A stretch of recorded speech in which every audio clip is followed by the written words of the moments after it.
या आपण प्रार्थना करूया.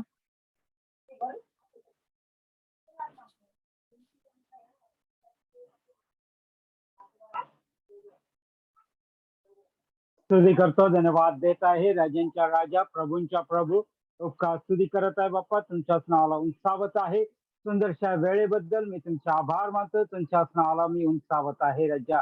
पुन्हा एकदा राजा या सायंकाळचे तुमच्या चरणाजवळ बसण्याची आम्हाला संधी दिलात, याबद्दल स्तुती करतो, धन्यवाद देत आहे. आजच्या प्रार्थनेचा संपूर्ण ताबा तुम्ही घ्या प्रभू. परमेश्वरचा तुमच्या दासीद्वारे वचनाद्वारे तुम्ही आमच्याशी बोलता, ग्रहण गोष्टी प्रगट करीता, याबद्दल स्तुती करत आहे. आम्ही जसे आहोत तसे तुम्हाला समर्पित होत आहे प्रभू. तुम्ही कार्य करा.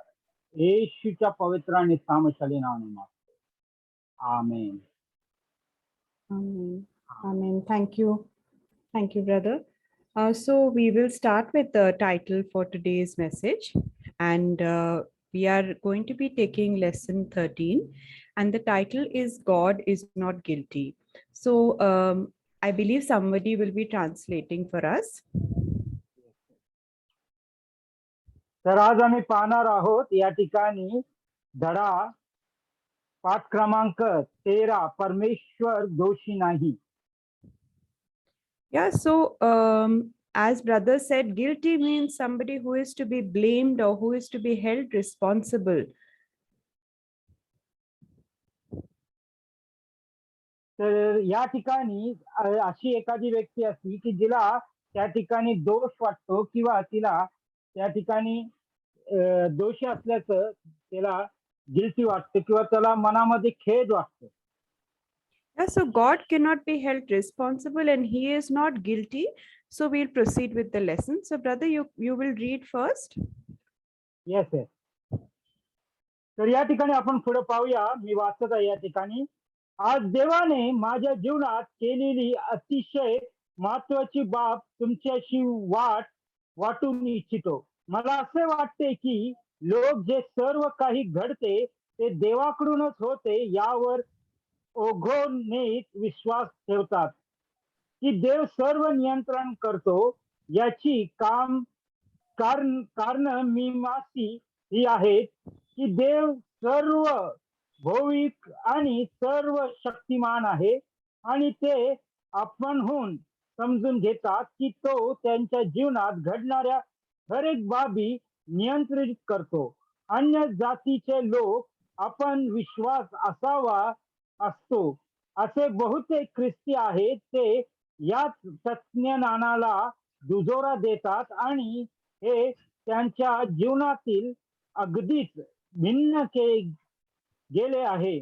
मी विश्वास करतो वचनावर जे याच्या अगदी उलट आपल्या शिकवते आणि आपल्या जीवनासाठी आपल्या धडा शिकवणे महत्वाचे आहे. याकोबाचे पत्र 1 अध्याय 13 ते 17 वचन म्हणते, कोणाची परीक्षा होत असता देवाने मला मोहात घातले असे त्याने म्हणू नये, कारण देवाला वाईट गोष्टीचा मोह होत नाही आणि तो स्वतः कोणालाही मोहात पाडित नाही. तर प्रत्येक माणूस आपल्या वासनेने ओढला जातो व भुलविला जातो तेव्हा मोहात पडतो. मग वासना गर्भवती होऊन पापाला जन्म देते आणि पाप परिपक्व झाल्यावर मरणास उपजीविते. माझ्या प्रिय बंधूंनो, फसू नका. प्रत्येक उत्तम देणगी व प्रत्येक पूर्ण दान वरून आहे, ज्याला विकार नाही व जो निर्णय नाही अशा ज्योती मंडळाच्या पित्यापासून ते उतरते. Thank you. Thank you, brother. Yeah, so thank you for reading that. So in the first paragraph, he is giving us an introduction as to what the thinking of people is, you know, the people on the world, how they think. So that he's introducing us. आणि पहिल्या त्याच्यामध्ये आपल्याला आता मी जे वाचलं त्याच्यामध्ये आपल्याला पाहायला भेटतं, त्या ठिकाणी एक माहिती दिलेली आहे की कशा प्रकारे मनुष्य पापात पडतो किंवा त्या ठिकाणी त्याच्या हातून कशा रीतीने पाप घडून येतं. Yeah, so many cultures of the world, anywhere you go in the world, you will find one common thinking, people, whether it is in India or anywhere in the world, there is this thinking, if they don't know God, they don't know who He is truthfully, they, think, bad things that they can't explain or understand, they immediately think, oh, this must be because of God. आणि आपल्याला माहिती आहे, आपण पाहतो भारतात असो किंवा भारताच्या बाहेर असो, अनेक लोक असे आहेत की ज्यांना देव माहिती नाही, परंतु जे पण वाईट चांगलं घडतं त्यावेळेला ते असे म्हणतात की नाही, हे देवापासून घडलेलं आहे. Yeah, so they think things like, He is all powerful, he is supreme, He does everything. आणि ते असं समजतात की ते एक सामर्थ्यशाली आहे आणि ते त्या ठिकाणी कार्यरत आहे. And they almost feel as if he has like a control. We have a remote control these days for all the gadgets. We have video games, we have all types of controls. They almost feel as if God must be having a control, and He is ordering what happens here and what happens there. आणि लोकांचा समज असा आहे की देवाच्या हातामध्ये नियंत्रण आहे, जसं टीव्हीचा रिमोट कंट्रोल आहे, त्यानंतर गाडीचा रिमोट कंट्रोल आहे. तशा प्रकारे लोकांचा समज आहे की जे पण चांगलं वाईट घडतं देव त्याच्या नियंत्रणानुसार करत आहे, तो आम्हाला चालवत आहे. Yeah, so all the things they think, it happens because of Him. If it has happened, so we can't do anything, it is His will, it is His plan. आणि लोकांचा समज असा आहे की जे पण चांगलं घडतंय ते किंवा वाईट घडतं ते सगळं ते परमेश्वराकडून किंवा देवाकडून घडतं आणि त्याच्या आम्ही काही करू शकत नाही, कारण का ही देवाचीच इच्छा आहे की आमच्या जीवनात असं घडावं म्हणून. Yeah, but what does the Bible say? Is this true? आणि पवित्र शास्त्र काय सांगते, हे सत्य आहे का?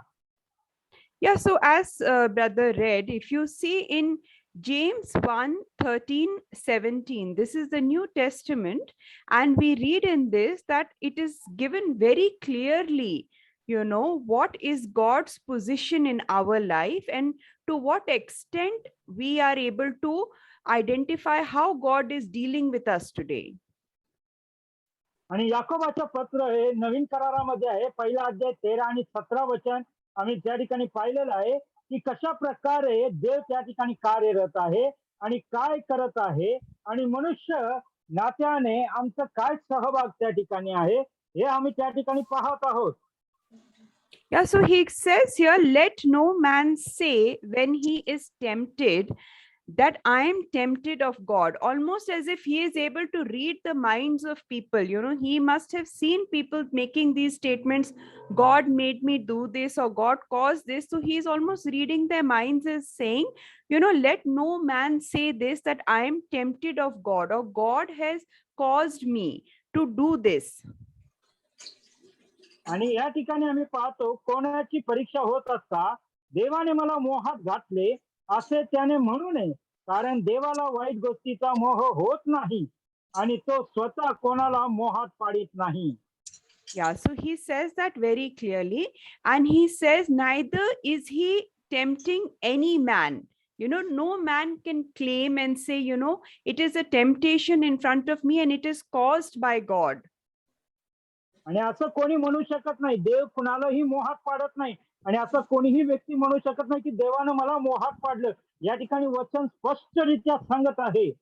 Yeah, but it says every man, when he is tempted, he is drawn away with his own lust and he is enticed. So this basically is talking about what is the reason why a man feels, he has lost control and he is feeling that he's being pulled in a certain direction.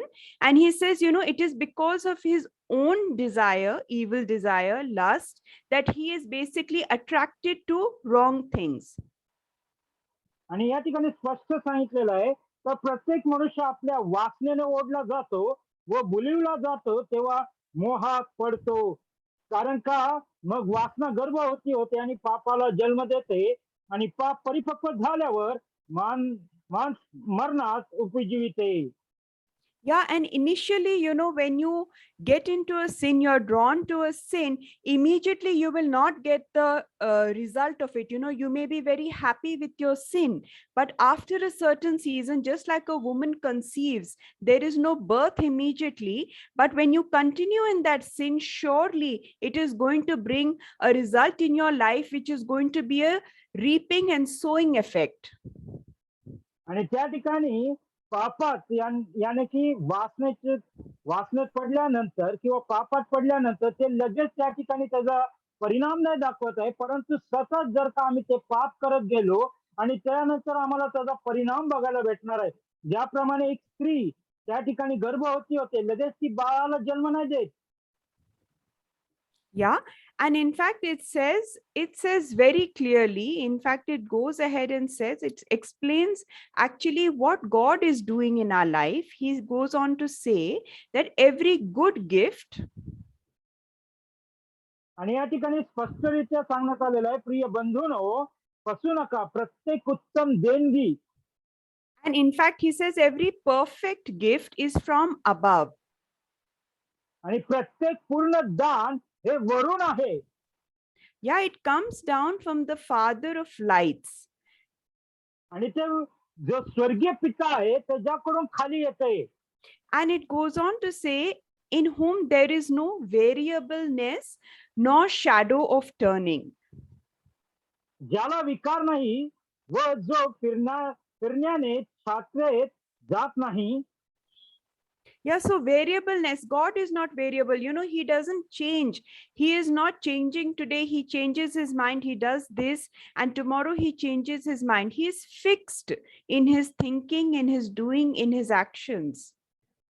आणि देव काय बदलणारा नाही आहे. देव आज देखील तोच देव आहे. तो आज एक विचार करतो आणि उद्या दुसरा विचार करतो असं नाहीये. परमेश्वर कधी न बदलणारा परमेश्वर आहे. Yeah, amen. Yeah, so can you read the next verse, brother? Yes. दुसरी गोष्ट आपण या ठिकाणी पुढे पाहूया. हे वचन स्पष्ट करते की देव हा चांगल्या गोष्टीचा लेखक आहे.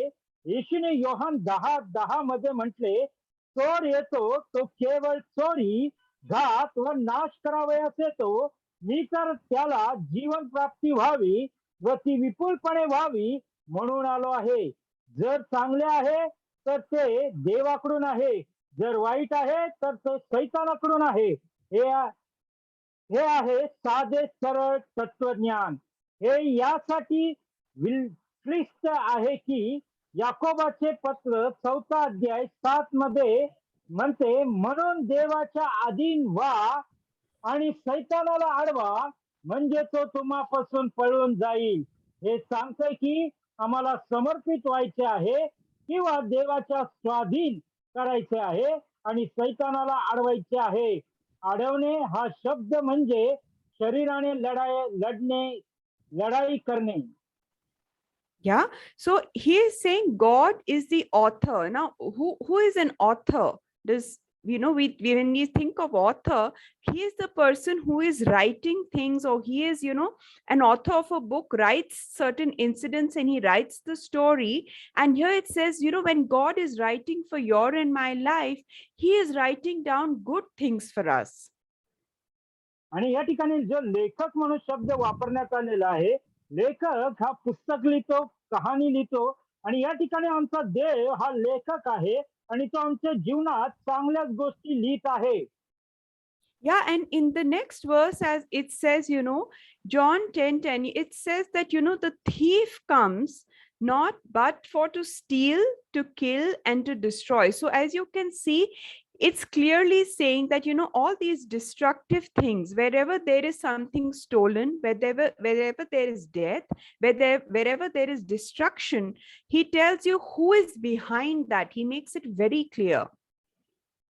आणि योहान 10:10 आम्हाला सांगत आहे, चोर येतो तो केवळ चोरी, घात व नाश करावयास येत आहे. आणि आपल्याला माहिती आहे, आमच्या जीवनात जर का चोरी होत असेल, घात होत असेल आणि आमच्या जीवनामध्ये अनेक गोष्टीचा जर नाश होत असेल, तर ह्याच्या पाठीमागं कोण कार्यरत आहे हे आम्हाला स्पष्टरित्या त्या ठिकाणी समजत आहे किंवा तो दाखवून देत आहे. And it is very important to remember when you are faced with a challenge in your life, you need to know who is behind this.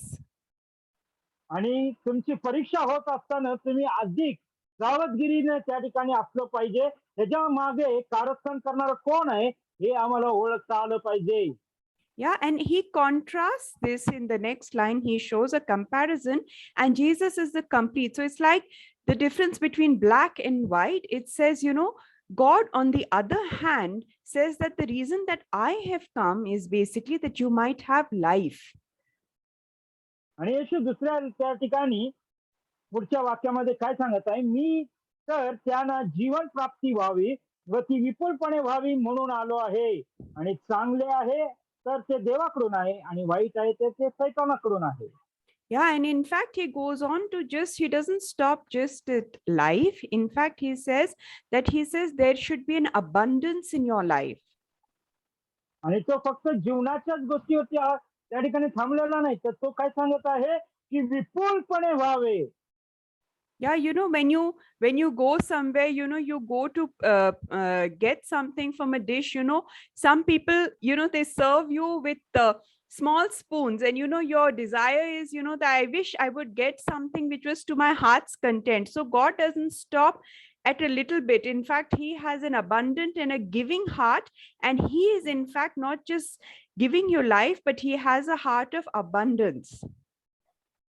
या ठिकाणी एक उदाहरण दिलेलं आहे की त्या ठिकाणी ते सांगत आहे की एका ठिकाणी जर आपल्याला कोणीतरी आमंत्रण केलेलं आहे जेवायला, तर त्या ठिकाणी आम्ही गेलो असताना त्या ठिकाणची जी व्यक्ती आहे ज्याने आमंत्रण केलंय ती आम्हाला काय करते, छोट्या चमच्याने वाढते. परंतु आमची इच्छा काय असते, आम्हाला अधिकरित्या ते मिळावं यासाठी. परंतु आमचा परमेश्वर हा विपुल देणारा परमेश्वर आहे. तो छोट्या चमच्याने न देणारा, तो मोठ्या चमच्याने आम्हाला वाढणारा परमेश्वर आहे. म्हणून तो विपुलपणे म्हटलेला आहे. Yeah, so he is not stingy in his blessings. He doesn't count it when he gives.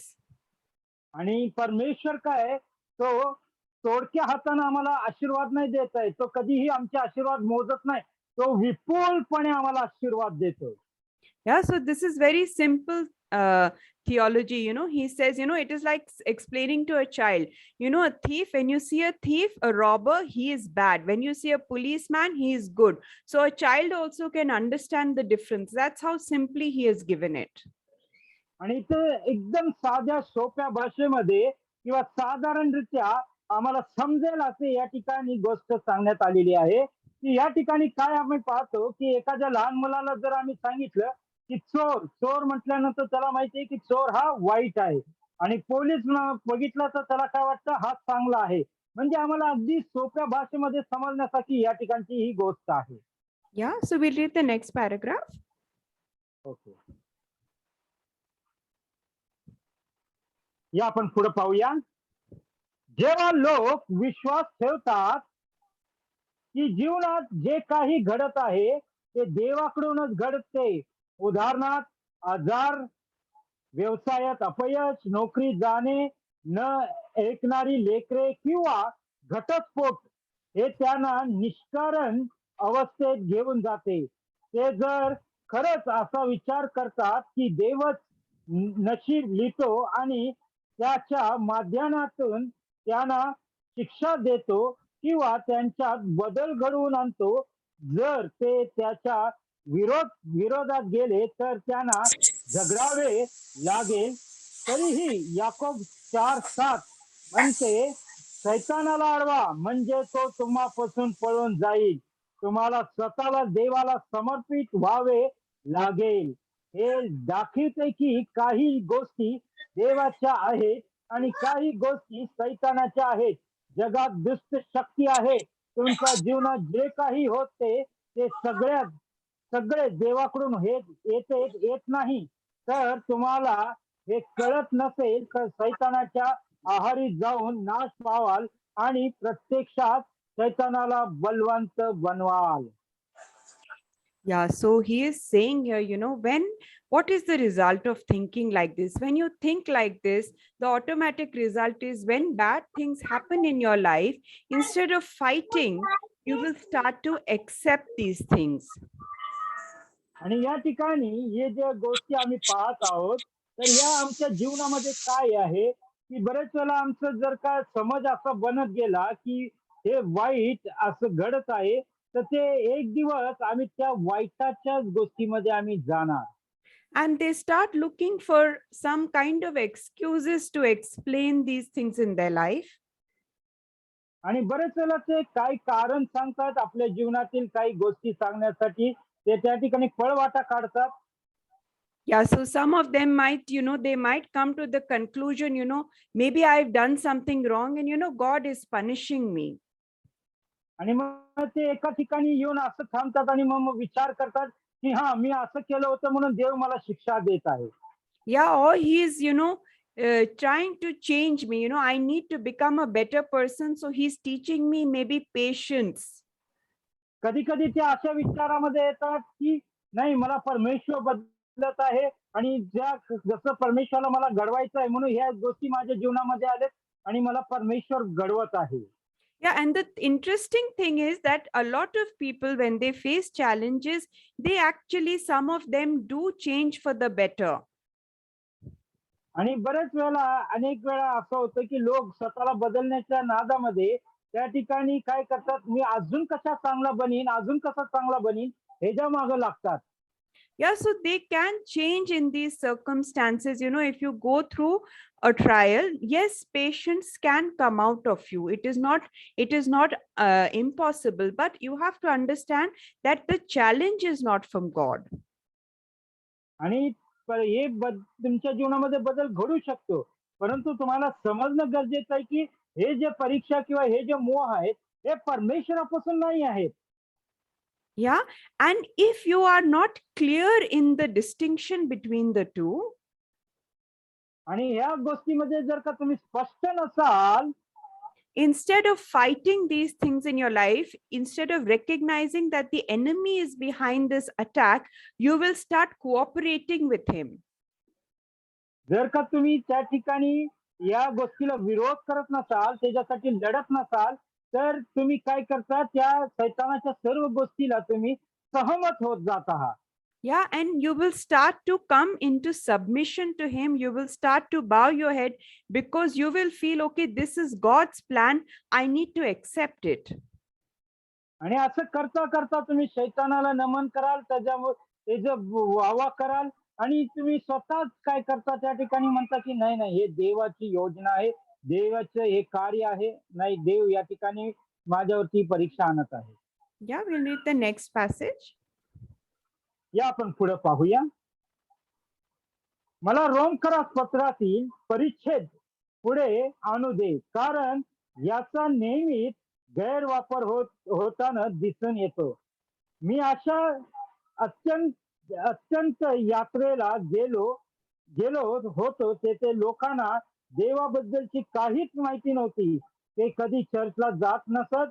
वचनाबद्दल तर त्यांना नग्न नग्न ठाऊक होते, पण त्यांना हे वचन मात्र ठाऊक होते. रोमकरास पत्र 8 अध्याय 28 वचन म्हणते, परंतु आपल्याला ठाऊक आहे की देवावर प्रीती करणाऱ्यास म्हणजे त्याच्या संकल्पाप्रमाणे बोलवलेल्यास देवाच्या करणीने सर्व गोष्टी मिळून कल्याणकारक होतात. पण या अर्थ ते असा काढतात, की जे काही तुमच्या जीवनात घडते ते परमेश्वर घडून देतो आणि कसेही करून तो ते आपल्याला भल्यासाठीच करतो. मी अशा तरुण आणि तरुणींच्या अंतरयात्रेला गेलो होतो, ज्याची दारू व मादक पदार्थांचे मिश्रण करून सेवन करून तरुणीच्या अंतरयात्रेला गेलो गेलो होतो, ज्यांनी दारू पिऊन मादक पदार्थांचे मिश्रण करून सेवन केले. अशा अवस्थेत कारमध्ये बसले आणि निसरड्या रस्त्यावरून भरधाव वेगाने कार चालवली आणि एका वळणावर कार घसरली, टेलिफोनच्या खांबाला जाऊन आदळली आणि दोघे मृत्युमुखी पडले. आणि संदेश देणाऱ्यांनी या वचनाचा उल्लेख केला, आपल्याला ठाऊक आहे की सर्व गोष्टी मिळून कल्याणकारक होतात, आणि म्हणाले देवाच्या निश्चित या मागे काही तरी हेतू असेल. देवाने तर या तरुण आणि तरुणीला नाही मारले, आणि एका अर्थाने तुम्ही हेही म्हणू शकत नाही की त्याला सैतानाने मारले. ते तर नवयुवक होते. मला याची खात्री आहे की सैतानाने त्यांना आई-वडील व थोरल्या मोठ्यांच्या शिकवणीच्या विरोधात जाण्यासाठी बोलवले तर असेलच. पण सरतेशेवटी हा त्यांचा निर्णय होता. ते दारू व अंमली पदार्थांच्या अंमलाखाली गेले. हे तर नैसर्गिक आहे आणि या संबंधित देव या घटनेचा करता धरता नाही. So it says in Romans 8:28, and this passage is quoted many times whenever there are funerals. This passage is quoted whenever something unfortunate happens. This passage is quoted, and it says that all things work together for the good of them that love God and to them who are called according to his purpose. And this one statement is used to say, God is doing everything, and there is something good which is going to come out of this. आणि मला रोमकरास पत्रातील परिच्छेद पुढे आणून दे कारण या नेमक्या याचा गैर वापर होताना दिसून येत आहे.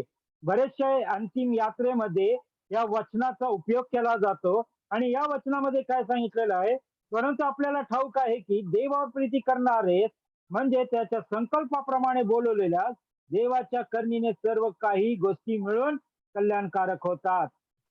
As something good will come out. They don't understand, but they say, this passage is saying that whatever has happened, something good will work out, and it will work out for God's glory, and you will realize later on.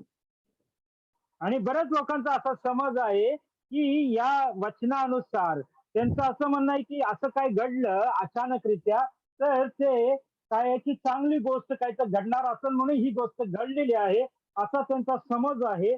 आणि ते म्हणतात की आता नाही परंतु कालावधीनंतर ते आम्हाला समोर दिसून येईल.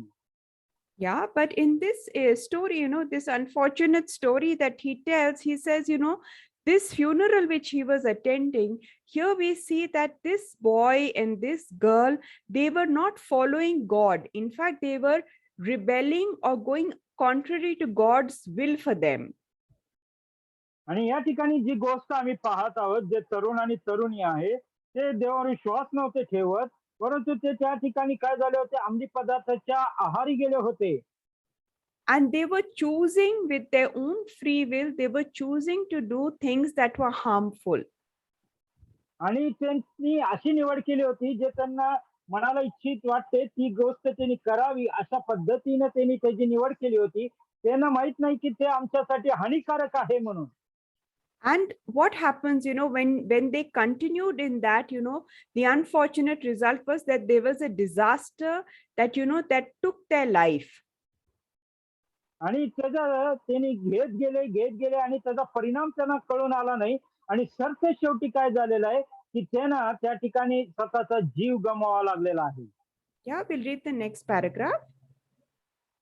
या आपण पुढे पाहूया. हे कोणत्या अर्थाने असे म्हटले आहे परंतु आपल्याला ठाऊक आहे की देवावर प्रीती करणाऱ्यास म्हणजे त्याच्या संकल्पाप्रमाणे बोलवलेल्या देवाच्या करणीने सर्व गोष्टी मिळून कल्याणकारक होतात.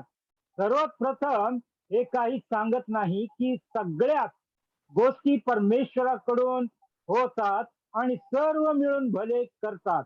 वचन म्हणते की सर्व गोष्टी मिळून कल्याणकारक होतात पण यासाठी पात्रता ठेवण्यात आलेली आहे. देवावर प्रीती करणाऱ्या काय हे वचन अशा व्यक्तींसाठी कार्य करणार नाही जो देवावर प्रीती करणार नाही.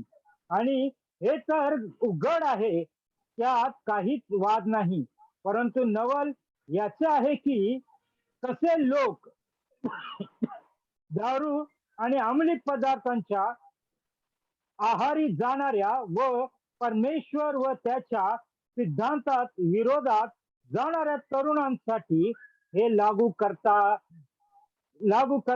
वचन म्हणते केवळ देवावर प्रीती करणाऱ्यांसाठीच आणि देवाच्या संकल्पाप्रमाणे बोलवलेल्यांसाठीच सर्व काही मिळून चांगुलपण उत्पन्न करते. Yeah. So it says clearly here that we know all things work together for good. Now, these all things, it's not saying we know that all things come from God. That is not what this statement is saying. आणि या ठिकाणी काय सांगितलेलं आहे की सर्व गोष्टी काय सांगितलेलं, सर्वात प्रथम काही सांगत नाही की सगळ्या गोष्टी परमेश्वराकडून होतात आणि Yeah, सर्व मिळून भले करतात. yeah, so we saw like, it like you have a game or you have a video game, everything that is being done is actually being done by somebody's control. Over here, it is clearly saying that all things, but it is not saying that those things are from God. आणि आपल्याला एक उदाहरण या ठिकाणी सांगत आहेत की त्या ठिकाणी व्हिडिओ गेम आपल्या सगळ्यांना माहिती आहे. तो व्हिडिओ गेम पूर्ण बनवण्यात आलेला आहे, कुणीतरी त्याला घडवलेलं आहे, सगळं रेडीमेड आहे, फक्त त्या ठिकाणी ते कंट्रोल कोणीतरी करत आहे. आणि या ठिकाणी सर्व गोष्टी देवाने उत्पन्न केलेल्या आहेत, सर्व काय ठीक आहे, परंतु त्या ठिकाणी काय सांगितलेलं आहे, सर्व गोष्टी. Yeah, so it says that, and the second point that it is making very clearly is it is saying basically people who love God, it is applicable, or it can't be applied to every single person on the earth. It is only applicable to those people who actually love God. आणि या ठिकाणी अगदी स्पष्टरित्या दुसऱ्या या ठिकाणी ह्याच्यामध्ये आपल्याला पाहायला भेटतं की स्पष्टरित्या काय सांगितलेलं आहे की पृथ्वीवरच्या सर्व लोकांसाठी नाही आहे, परंतु काय सांगितलेलं आहे की कुणासाठी सांगितले, देवावर प्रीती करणाऱ्या हे वचन अशा व्यक्तींसाठीच कार्यरत आहे. Yeah, so when you love God, when you love God, you are in a relationship with Him. You are going to lead a life that is going to be pleasing to Him, and you're going to follow Him in your life. जो देवावर प्रेम करतो, देवाच्या आज्ञानुसार चालतो आणि देवाच्या संबंधामध्ये तो वाढत आहे, त्याच्या जीवनामध्ये ह्या गोष्टी कार्यरत होणार आहेत. Yeah, you are going to submit your life to His leadership. आणि परमेश्वराच्या त्या ठिकाणी पुढारपणाच्या कार्यामध्ये आम्ही स्वतःला समर्पित करतो. Yeah, so when you submit your life to the leadership of God, then you can be confident that God is going to use the circumstances that you're facing and He is going to work on your behalf. आणि ज्या वेळेला आम्ही परमेश्वराच्या पुढारीपणाला समर्पित करतो, त्याच वेळेला आमच्या जीवनामध्ये या गोष्टी कार्यरत होणार आहेत, याचा अनुभव आम्हाला घेता येणार आहे. Yeah, so we'll read the next paragraph. तर आम्ही पुढे वाचूया. योहानाचे पहिले पत्र 3रा अध्याय त्या ठिकाणी 8वं वचन म्हणते, पाप करणारा सैतान आहे, कारण सैतान प्रारंभापासून पाप करीत आलेला आहे. सैतानाची कृत्य नष्ट करण्यासाठी देवाचा पुत्र प्रगट झाला. देवाने स्वतःला प्रगट केले सैतानाची कामे नष्ट करण्यासाठी. हा त्याचा उद्देश आहे. आणि हे देवावर प्रीती करणाऱ्यांवर आणि देवाच्या संकल्पाप्रमाणे बोलवल्यांसाठी सर्व गोष्टी मिळून चांगुलपणा उत्पन्न करतील. जे देवाच्या पाचारणानुसार क्रमित करणारे, सैतानाला मजाव करणारे आणि त्याची कामे नष्ट करणारे अशांसाठी आहे. ज्याच्या जीवनात सैतान काहीही करू देत नाही ते मात्र सैतानाला विरोध करीत देवासाठी आयुष्य जगतात. देव त्या सर्व गोष्टी पलटून त्यांच्या हितासाठी होऊ देतो. Yeah, so it says very clearly what was the purpose of Christ, the Son of God, that is the purpose of Christ.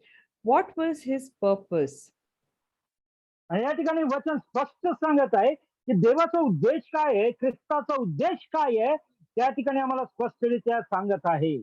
Yeah, He says He came to destroy the works of the devil. That means His plan was to completely finish and to completely remove whatever the devil was planning, he is planning to completely. So they are, if you have two teams, there is a team on this side, there is a team on that side. You're playing from this side, you're going to make a goal on this side, and this person is, the other person is making a goal from this side. A person doesn't turn around and make a goal in his own goal box. आणि या ठिकाणी येशू ख्रिस्ताचा उद्देश स्पष्ट त्या ठिकाणी आहे की सैतानाची कामगिरी नष्ट करण्यासाठी तो आलेला आहे. तेवढंच नाही तर सैतानाच्या ज्या पण योजना आहेत तो पूर्णरित्या त्याला नष्ट करण्यासाठी आलेला आहे. आपल्याकडची दोन टीम आहेत आणि दोन टीम खेळत आहेत. आपण काय करत आहे, एका बाजूने खेळत आहे, दुसरा त्या ठिकाणी दुसऱ्या बाजूने खेळत आहे. आपण जाऊन काय करतो, दुसऱ्याच्या गोल आपण त्याचा आपला बॉल त्यांच्या गोलमध्ये मारतो. आपण कधीही उलट फिरून आपल्याच ह्याच्यामध्ये गोल नाही मारत. तर आम्ही काय करतो, त्या ठिकाणी समोरच्या टीम मध्ये आम्ही काय करतो, गटामध्ये जाऊन गोल मारतो. Yeah, so God's plan, he is not, if he is here to destroy the plans of the enemy, why is he going to be the one who is going to send you sickness? आणि जर का देवाचा उद्देश आहे की त्या ठिकाणी सैतानाची कामगिरी नष्ट करायची आहे, तर मग देव तुम्हाला कशाला आजारपणामध्ये पाडेल?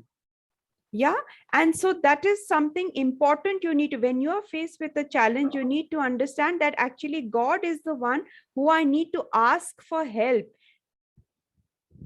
आणि त्या ठिकाणी आम्हाला त्या ठिकाणी मदत करण्यासाठी देव आहे.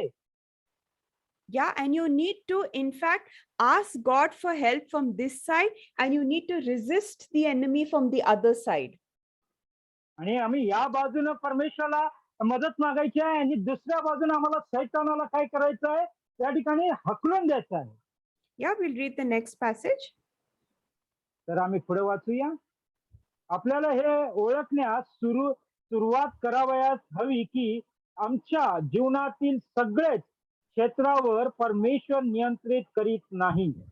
एक असा शत्रू आहे जो चोरी, घात व नाश करावयास आला आहे, परंतु येशू जीवन देण्यास आला आहे. आपला जीवन निवडून घ्यायचे आहे आणि स्वतःहून मान्य करायचे आहे की आपल्या जीवनात आपल्या बरोबर घडणाऱ्या एकूण एक गोष्टीसाठी परमेश्वर दोषी नसतो. Yeah, so God is not guilty. It is clear, it is clearly mentioned in these scriptures that God is not guilty, and the person who is to be blamed is the enemy. आणि या ह्याच्यामध्ये स्पष्ट सांगण्यात आलेलं आहे, देव दोषी नाही आहे. देव कुठल्याच बाबतीमधून दोषी नाही आहे. आणि दोषी कोण आहे? आमचा शत्रू सैतान दोषी आहे. Yeah, we'll read the last passage. आम्ही या शेवटचा या ठिकाणी वाचूया. जर देवाने शारीरिक रूप धारण करून मानव होऊन असे काही केले असते, तर तो लोकांना कर्करोग, दुधारी व्याधी, निराशा, दुःख व वेदना देण्यासाठी दंडित झाला असता. तरीही आम्ही देवाविषयी असा विचार करतो की आपल्या जीवनात आलेल्या सर्व मनुष्यापेक्षा सर्वोच्च दयावंत होऊन तो काय असा लोकांना मारत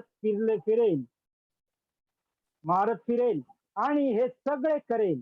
काही सैतानी हल्ले असतात आणि काही प्रकृती असतात, पण सगळ्यात विपत्ती देव आज्ञानुसार नसतात. जीवन विमा विनाकारण कंपन्या पॉलिसी देताना लिहितात की देवीय प्रकोप जसे भूकंप व प्लेग नाही, परमेश्वर एकूण एक गोष्टीचा विधाता नाही. Yeah, so it says clearly here, he asks us to imagine for one moment, if all these things which people are, putting the blame on God, if there was a person like this who was responsible for giving depression, killing, or causing pain, what would the government do, or what would the police do to such a person? आणि या ठिकाणी जे व्यक्तीविषयी आम्ही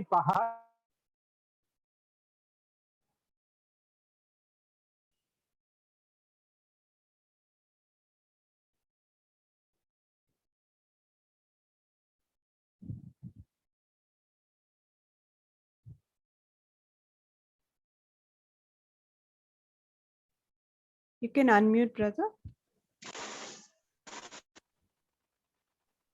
Okay, continue.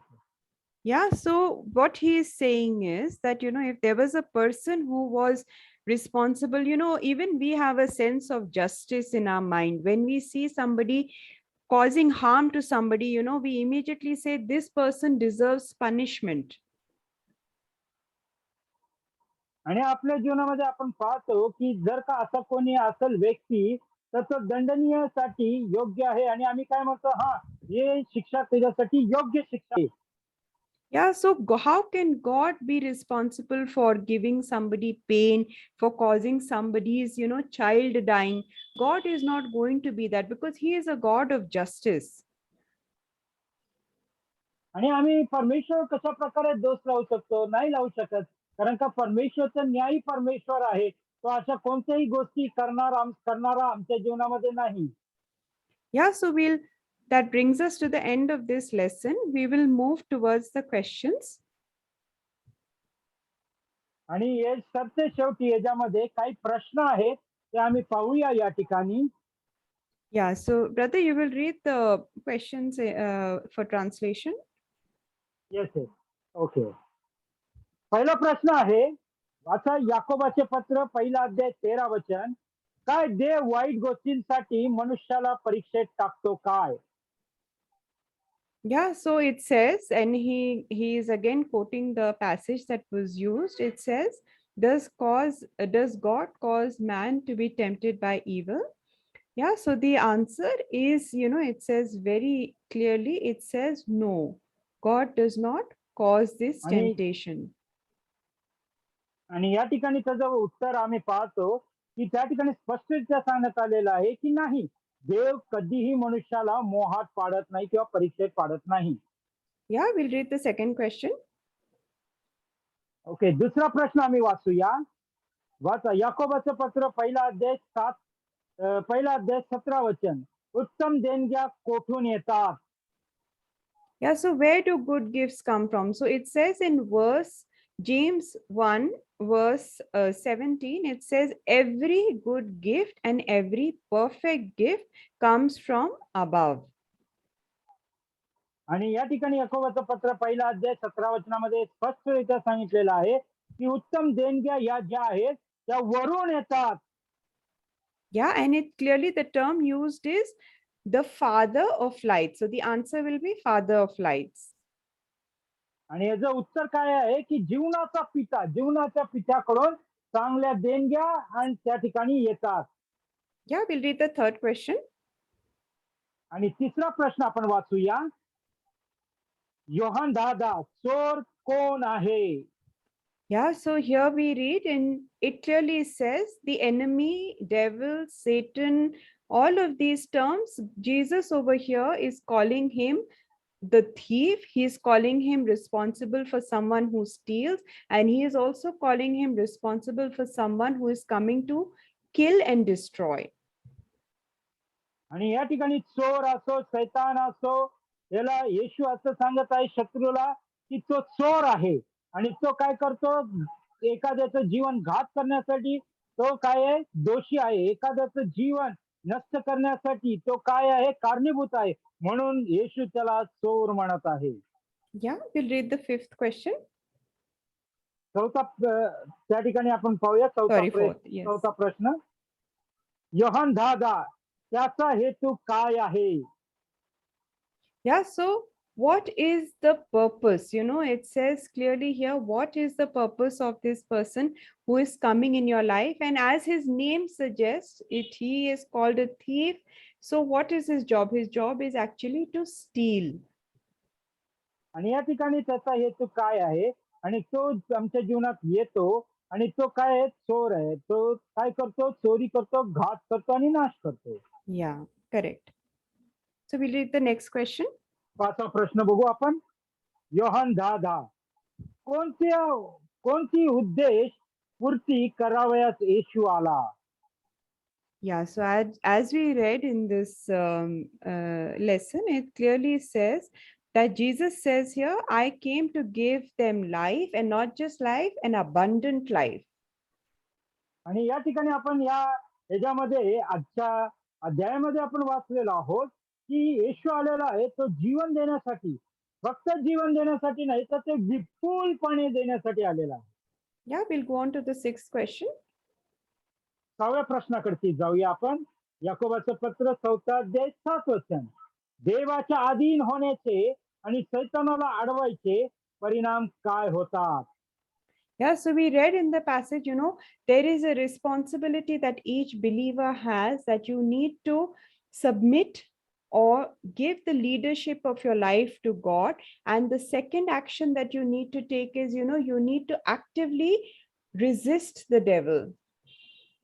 आणि आपण याच्यामध्ये वाचलेलो आहोत की त्या ठिकाणी विश्वासणाऱ्यांची जबाबदारी काय आहे, की देवाच्या अधीन व्हायचं आहे आणि सैतानाला अडवायचं आहे आणि त्याला हकलून द्यायचं आहे. Yeah, and what is the promise? What will be the result, or what is the promise we have from God if we do this? आणि ज्या वेळेला आम्ही असं करतो त्याचा परिणाम काय आहे किंवा देवापासून आम्हाला काय भेटतं?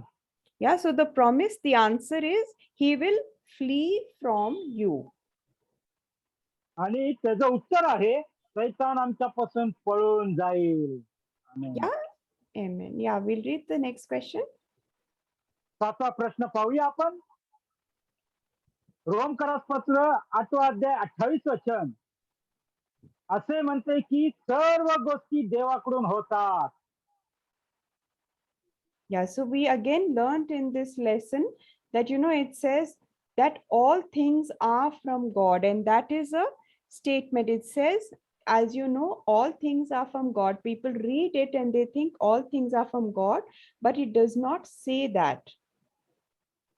आणि याच्या धड्यामध्ये आम्ही वाचलेलो आहोत की सर्व गोष्टी देवापासून आहेत, परंतु सर्व गोष्टी त्या ठिकाणी देवापासून आलेल्या आहेत. Yeah, it says in this Romans 8:28, we know that all things work together for good for them that love God, to them that are called according to his purpose. आणि आम्ही जसं रोमकरास पत्र 28 मध्ये वाचतो की त्या चांगल्या सर्व गोष्टी चांगल्या आहेत, देवाकडून आलेल्या आहेत, परंतु त्या कुणासाठी कार्यरत आहेत? जे देवावरती प्रेम करतात आणि देवाच्या संकल्पाप्रमाणे चालतात, त्यांच्या जीवनामध्ये ते कार्य करतात. Yeah, so we'll read the next question. पुढचा प्रश्न आम्ही पाहूया. 8वं वचन. प्रेषितांची कृत्य 10वा अध्याय 38 वचन. काय आजार देवाकडून येतात? Yeah, so the answer is no. आणि त्याचं उत्तर आहे नाही. Yeah, because if sickness is from God, how can we ask and pray to God for healing? We know that God, as you can see in the New Testament, God healed everyone. Jesus went and he healed everyone. आणि त्या ठिकाणी जर का आजार पण देवाकडून आला असतं तर आम्ही देवाकडे कशी प्रार्थना केली असती की तुम्हाला बरं कर म्हणून? आम्ही नवीन करारामध्ये पाहतो येशू ख्रिस्तानं काय केलेलं आहे? सर्व आजार बरे केलेले आहेत. Yeah, brother, you'll read Acts 10:38. Okay. आणि त्या ठिकाणी मी वाचत आहे प्रेषितांचे कृत्य 10वा अध्याय 38 वचन. नासरीकर येशूला देवाने पवित्र आत्म्याचा व सामर्थ्याचा अभिषेक केला. तो सत्कर्मे करीत व सैतानाच्या सत्तेखाली असलेल्या सर्वांना बरे करीत फिरला, कारण देव त्याच्या बरोबर होता. Yeah, so he was healing all. He was not, choosing people. I will heal you. Oh, sorry, I won't heal you. I will not heal you. So he was not choosing people. In fact, people who were coming to him, people who were showing faith in him, he was responding always with healing towards them.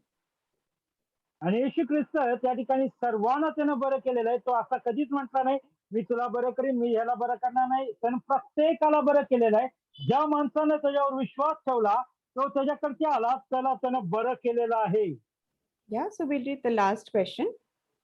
आणि शेवटचा प्रश्न आम्ही वाचूया. 9वा प्रश्न आहे. योहानाचे पहिले पत्र 3 अध्याय 8 वचन. देवाच्या पुत्राचे प्रगट होण्याचा उद्देश काय होता? Yeah, so we will read the passage. Brother, you will read in translation the passage. पाप करणाऱ्या सैतान आहे, कारण सैतान प्रारंभापासून पाप करीत आलेला आहे. सैतानाची कृती नष्ट करण्यासाठी देवाचा पुत्र प्रगट झाला. Yeah, so it says clearly that God's purpose or Jesus's purpose was very clear. His purpose was to destroy the works of the devil. So all the sickness, disease, suffering, decay, death that you see around you, you know that God or Jesus is the answer for that. आणि या ठिकाणी स्पष्टरित्या देवाचा उद्देश आणि येशूचा उद्देश येण्याचा काय आहे ते आपल्याला माहिती आहे. तो सैतानाची सर्व कृत्य नष्ट करण्यासाठी प्रगट झालेला आहे. त्याची योजना, आजारपण, समस्या, दुःख जे पण आहे त्याचं उत्तर आहे येशू ख्रिस्त. Yeah. Thank you, brother, for your help. And that brings us to the end of the lesson. आणि या ठिकाणी आजच्या धड्याचा समारोप होत आहे, या ठिकाणी संपत आहे. जर का कोणाला काही प्रश्न असतील तर तुम्ही सिस्टरना विचारू शकता. आता जर काय मनात काही शंका असेल तर ते तुम्ही विचारू शकता.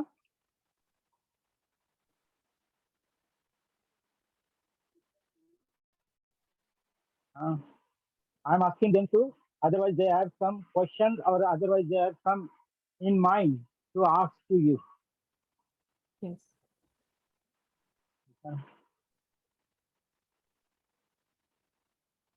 I would encourage everybody here to, for deeper study, you should definitely look into AWMI, Andrew Womack Ministries, and Charis Bible College. A deeper understanding of all of this we can definitely get from there.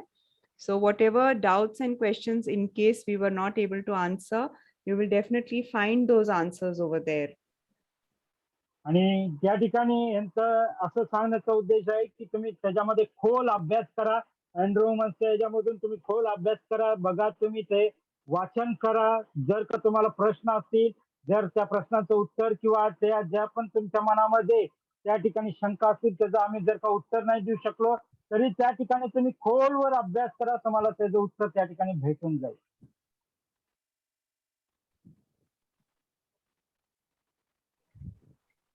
Hello sister, praise Lord. Praise the Lord sister. Sister, मुझे ना वो last का topic नहीं समझ में आया. Which part sister?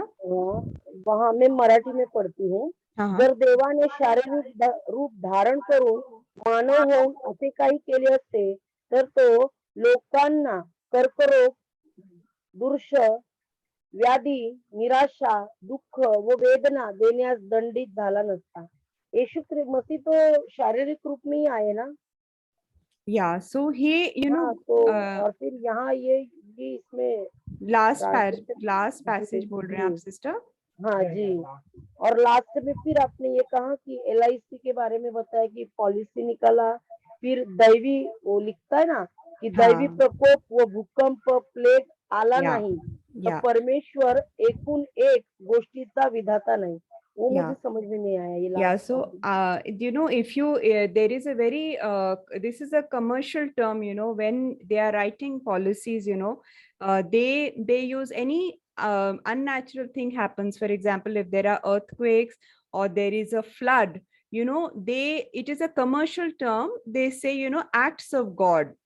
It is a commercial term and it is a popular term, and the meaning of that is, you know, acts of God means basically things जो हमारे आसपास होती है. जैसे वो अगर फ्लड हुआ, अर्थक्वेक हुआ, बाढ़ आती है, तो यू नो उसको एक्ट्स ऑफ गॉड बुलाया जाता है और वो उस टर्म में या उस पॉलिसी में उस तरह से लिखा जाता है. वो एक कमर्शियल या एक लीगल टर्म है.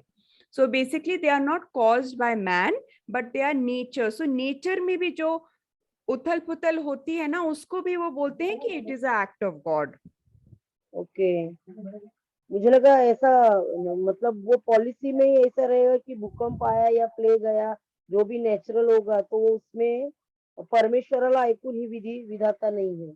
ये एक क्वेश्चन में मुझे. हाँ, सो बेसिकली क्या होता है कि आजकल अगर आप किसी पॉलिसी भी आप लेंगे ना, आपने आपकी बिल्डिंग का इंश्योरेंस कराया तो उसमें acts of God is not covered by the insurance policy supposing. तो उनका कहने का अर्थ ये है कि अगर कल को अर्थक्वेक आता है या उसमें ये बिल्डिंग को नुकसान होता है, तो बेसिकली ये हमारे कंट्रोल के बाहर है।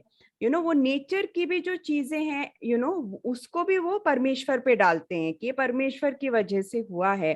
तो वो वही कह रहा है कि ना जानने वाले लोग भी, जो बाइबल नहीं जानते हैं, चाहे वो कोई भी चीज हो, उसको भी गॉड के ही ऊपर जाके गॉड को ही दोषी ठहराते हैं, आगे ओके, जाके उस दोषी चीज के लिए ठहराते हैं। दोषी ठहराते हैं, बोलते हैं ये एक्ट ऑफ गॉड है। कहीं पे बाढ़ आई, भूकंप आया, उसको भी नेचर की भी चीजें उसको बोलते हैं ओके, ये एक्ट ऑफ गॉड है, ये परमेश्वर का हाथ है इसमें। Okay, okay. थैंक यू और सिस्टर। या ओके, थैंक यू। ओके।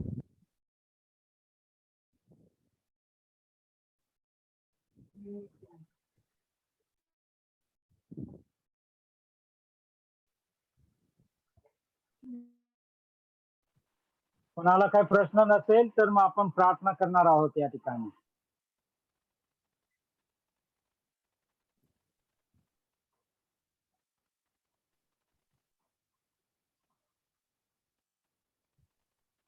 आओ प्रार्थना करते हैं. स्तुती करतो, धन्यवाद देत आहे प्रभू तुमच्या सुंदरशा वचनांबद्दल. आम्ही तुमचे आभार मानतो. तुमच्या वचनांचं गूढ रहस्य आम्हाला प्रगट केला त्याबद्दल मी तुमची उपकार स्तुती करत आहे. आणि खरंच परमेश्वरीचा तुम्ही आमच्याशी पवित्र आत्म्याच्या द्वारे बोललात, अनेक गोष्टींना प्रगट केला त्याबद्दल मी तुमचे आभार मानतो. विशेष करून तुमच्या दासींना आम्ही तुमच्या हातात देत आहे. त्यांना तुमच्या अभिषेकानं भरता, सामर्थ्यानं भरता, अधिक सामर्थ्यतेने तुमच्या सेवे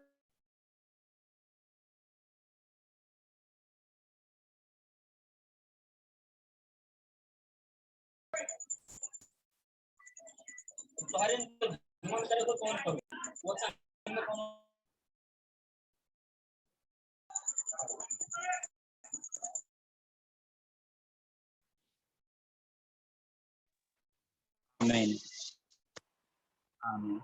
Thank you, sister. Thank you so much.